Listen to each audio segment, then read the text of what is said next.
Hello everyone, welcome back to my YouTube channel and this is Anamika Singh. कैसे हैं आप सभी लोग? आई होप आप सब काफ़ी अच्छे होंगे। Students, today we will going to start in this video. I will tell you about William Wordsworth. William Wordsworth is a very remarkable poet and he is a poet of romantic age. Okay, तो जो हमारे William Wordsworth हैं ये romantic as के poet थे। और भी जो हमारे पोइट्स हैं रोमांटिक एज के, जैसे कॉलरिज हैं, Byron, Shelley, Keats, Hazlitt, Jane Austen and etcetera. Okay, so जो हमारी आज की पोयम है a slumber did my spirit seal, आज हम इसको लेकर के आप सभी से डिस्कस करेंगे a slumber did my spirit seal के बारे में, जो कि विलियम वर्ड्सवर्थ द्वारा लिखी गई है। स्टूडेंट्स, इस पोयम को स्टार्ट करने से पहले हम आप लोगों को कुछ फैक्ट्स बताने वाले हैं जो की पॉइंट से एग्जाम के पॉइंट ऑफ व्यू से काफ़ी ज़्यादा इम्पॉर्टेंट है। आइए देखते हैं। जो हमारी ये पोयम है a slumber did my spirit seal, ये लूसी पोयम जो कि वर्ड्सवर्थ ने लिखी थी। टोटल 5 लूसी पोएम्स हैं, जिनमें से ये जो पोयम है उन्हीं में से एक है। Okay, and total 5 Lucy poem हैं। और a slumber did my spirit seal जो कि लिरिकल बैलेड्स के सेकंड एडिशन में पब्लिश हुई थी। लिरिकल बैलेड का जो सेकंड एडिशन था वो कब आया था? 1800 में आया था। और जो फर्स्ट का जो लिरिकल बैलेड था वो कभी आया था, कब पब्लिश हुआ था? 1798 में आया था। इसमें टोटल 8 लाइन्स है। इट मीन्स जो हमारी a slumber did my spirit seal poem है इसमें टोटल 8 लाइन्स हैं। और हर लाइन में, हर एक स्टेंजा में 4 लाइन है, 4 लाइन्स हैं। और जो 4 लाइन्स का स्टेंजा होता है उसको आप लोग जानते हो कि क्या बोलते हैं? क्वाड्रेंस कहते हैं, राइट। इसकी जो राइमिंग स्कीम है वो है A B A B C D C D. Okay, and इसमें जो मीटर का यूज़ हुआ है आइम्बिक टेट्रामीटर, ट्राईमीटर का यूज़ हुआ है। आई होप आप लोगों को ये सारे पॉइंट्स बहुत अच्छे से क्लियर तरीके से समझ में आए होंगे। एंड अब हम वर्ड्सवर्थ के बारे में देख लेते हैं। इनका जो लाइफ पीरियड है, इनका जो बॉर्न हुआ था 7 अप्रैल 1770 में हुआ था। एंड इनकी जो डेथ हुई थी अप्रैल 23, 1850 में इनकी डेथ हो गई थी। जो हमारे ये विलियम वर्ड्सवर्थ हैं वॉज एन इंग्लिश पोइट। ये एक इंग्लिश पोइट थे। He is a poet of spiritual and epistemological speculation. ठीक है, ये स्पिरिचुअल पोइट थे। इट मीन्स ये नेचर पोइट थे, नेचर के काफ़ी ज़्यादा करीब थे जो हमारे वर्ड्सवर्थ थे। और इनकी जो मोस्टली पोएम है वो नेचर पे ही बेस्ड है।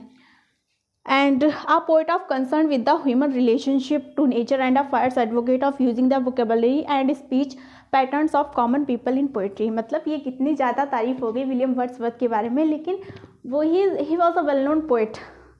ओके, एंड क्या होता है कि जो हमारे वर्ड्सवर्थ थे वो ह्यूमन रिलेशनशिप टू नेचर उससे ज़्यादा कनेक्ट रहते थे। और वो ऐसी लैंग्वेज यूज़ करते थे जो ह्यूमन है, जो आई थिंक ऐसा सिंपल पर्सन है वो भी उस लैंग्वेज को आसानी से अंडरस्टूड कर सके, राइट। एंड वो जो वोकेबलरी का यूज़ करते थे, स्पीच का यूज़ करते थे, patterns of common people in poetry, वो अपनी पोइट्री में सिंपल लैंग्वेज, रस्टिक पोएम्स, उनकी मोस्टली जो पोएम्स होती हैं वो rustic poems and simple language का यूज़ करते थे। ओके, आई होप आप लोगों को ये काफ़ी अच्छे से समझ में आया होगा। अब आते हैं हम अपनी poem a slumber did by spirit seal को लेकर के। Okay, let's move ahead.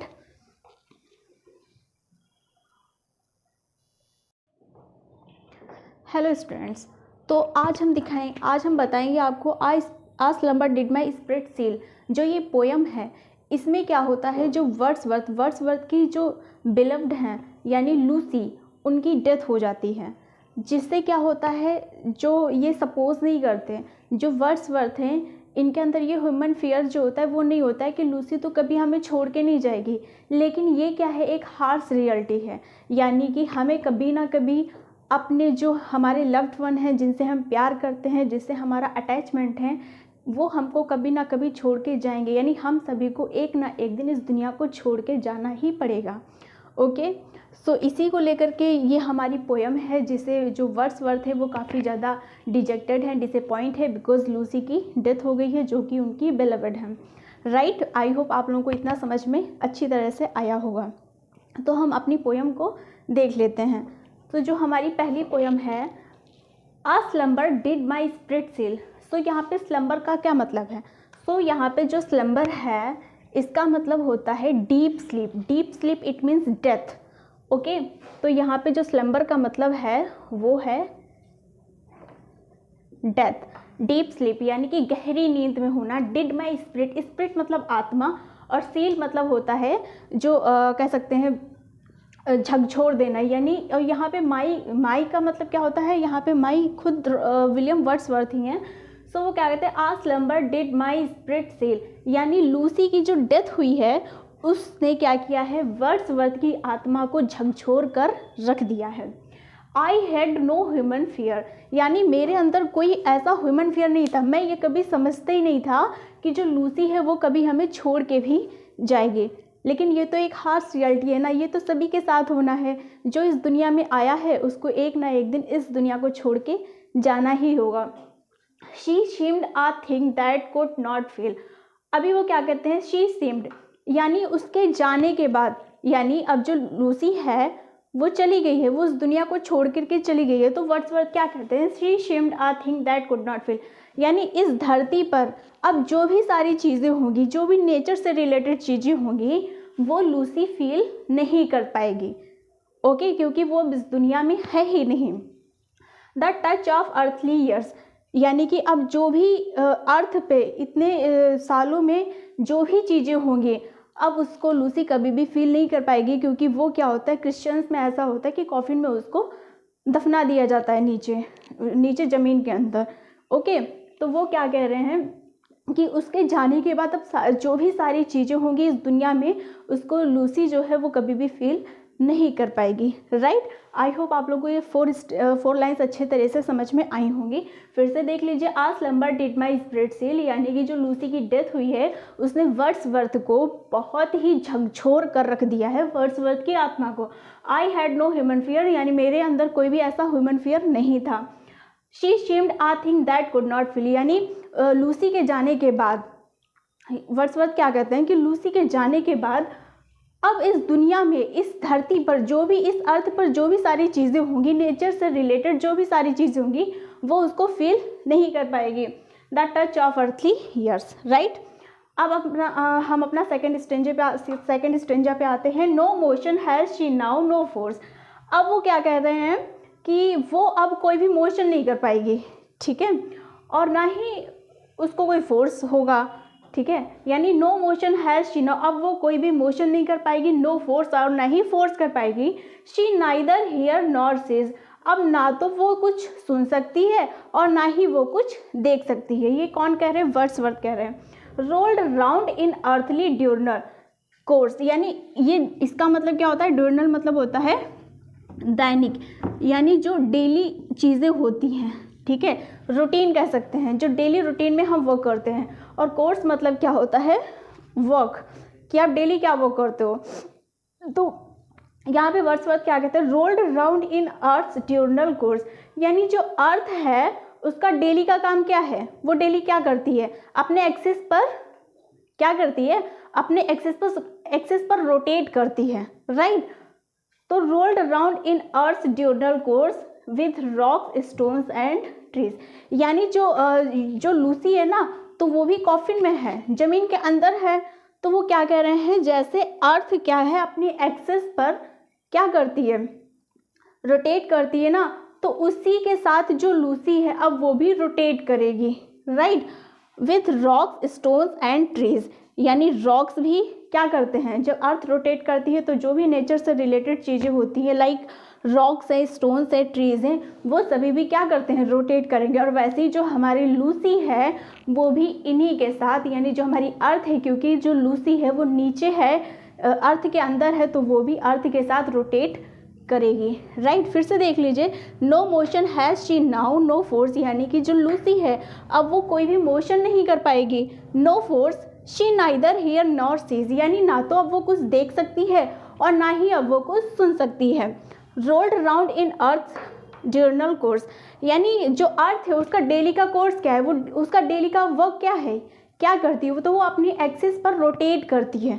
Right. तो वो क्या कह रहे हैं, जो लूसी है जो ज़मीन के अंदर है, तो वो भी क्या करेगी, अब अर्थ के साथ साथ रोटेट करेगी with rocks, stones and trees, यानी और जो भी नेचर से रिलेटेड चीज़ें हैं, जैसे रॉक्स हो गया, स्टोन्स हो गया, ट्रीज हो गया, वो भी क्या करेंगे, रोटेट करेंगे। आई होप ये छोटी सी पोएम वर्ड्सवर्थ की आप लोगों को बहुत अच्छे तरीके से, क्रिस्टल तरीके से समझ में आई होगी। अब इसमें हम कुछ लिटरेरी डिवाइस हैं वो देख लेते हैं। क्या क्या है लिटरेरी डिवाइस? जो हमारी फर्स्ट है लाइन है, आ स्लम्बर डिड माई स्प्रेडसेल, जो कि बहुत इंपॉर्टेंट लाइन है। तो अब यहाँ पे देखिए क्या है, ये क्या है, एस है, एस है ना, और ये भी एस है, और ये भी एस है।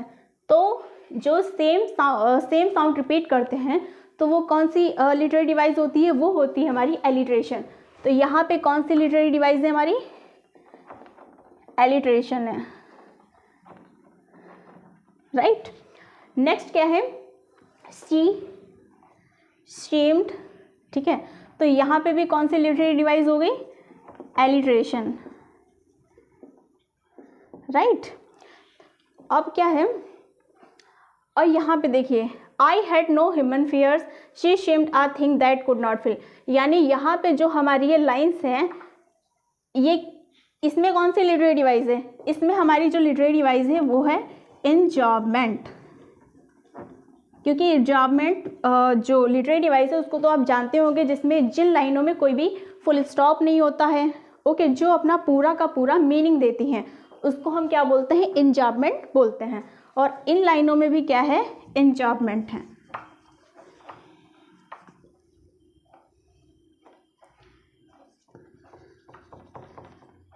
Enjoyment, right. अब इसमें भी देखिए आर, आर, ठीक है। तो इसमें भी कौन सी हमारी फिगर ऑफ स्पीच या लिटरेरी डिवाइस है, वो है alliteration, okay. So students, I hope आप लोगों को पोएम बहुत अच्छे से समझ में आई होगी। एंड ऐसे ही हम और भी पोएम्स लाएंगे, और आप ऐसे ही हमारे साथ बने रहिए। And keep watching and like, share and subscribe my video. Thank you so much. Till then, bye.